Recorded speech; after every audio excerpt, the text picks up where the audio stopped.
நலம் காக்கும் ஸ்டாலின், உங்கள் குடும்பத்தின் நலன் அரசின் பொறுப்பு.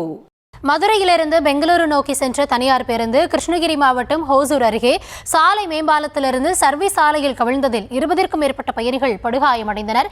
இது குறித்த விவரங்களோடு இணைகிறார் எம்முடைய செய்தியாளர் ஆனந்தபாபு. ஆனந்தபாபு, விபத்தில் சிக்கியவர்களின் நிலை எவ்வாறு உள்ளது? அந்த பகுதியில் இதனால போக்குவரத்தில் ஏதாவது பாதிப்பு ஏற்பட்டிருக்கிறதா? என்ன கள நிலவரம்? வணக்கம் கௌதமி. ஒசூர் அடுத்த ராய்கோட்டை அருகே கருக்கம்பட்டி என்னும் இடத்தில் இன்று காலை அதிகாலையில் ஆம்னி பேருந்து சாலையில் சென்று கொண்டிருந்த போது பாலத்திலிருந்து கவிழ்ந்து கீழே சர்வீஸ் சாலையில் விழுந்ததில் அந்த வாகனத்தில் பயணம் செய்த 20க்கும் மேற்பட்டோர் பலத்த காயங்களுடன் ஒசூர் மற்றும் கிருஷ்ணகிரி அரசு மருத்துவமனைகளில் சிகிச்சை பெற்று வருகிறார்கள்.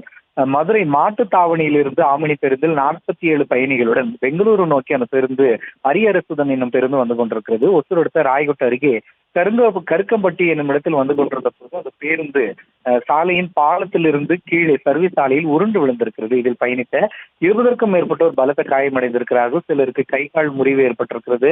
இரத்த வெள்ளத்தில் அந்த பேருந்தில் சிறந்தவர்களை அப்பகுதியினர் மீட்டு ஆம்புலன்ஸ் வாகனங்கள் மூலம் ஒசூர் அரசு மருத்துவமனைக்கும் கிருஷ்ணகிரி அரசு மருத்துவக் கல்லூரி மருத்துவமனைக்கும் அனுப்பி வைத்திருக்கிறார்கள்.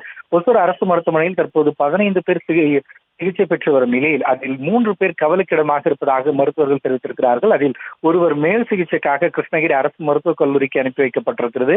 மீதம் காயமடைந்தவர்களுக்கு சிகிச்சை அளிக்கப்பட்டு வருகிறது. இது விபத்துக்கான காரணம் குறித்து ராய்கோட்டை போலீசார் வழக்கு பதிவு செய்து விசாரித்து வருகிறார்கள். இந்த அதிகாலை ஏற்பட்ட விபத்து என்பதால் ஓட்டுநர் தூக்க கலக்கத்தில் வாகனத்தை இயக்கினாரா அல்லது பேருந்தின் ஓட்டுநரின் கட்டுப்பாட்டை பேருந்து இழந்து இந்த விபத்து நடைபெற்றதா என விசாரித்து வருகிறார்கள். இதில் விரிவான விவரங்களுக்கு நன்றி ஆனந்தபாபு. நலம் காக்கும் ஸ்டாலின், உங்கள் குடும்பத்தின் நலன் அரசின் பொறுப்பு.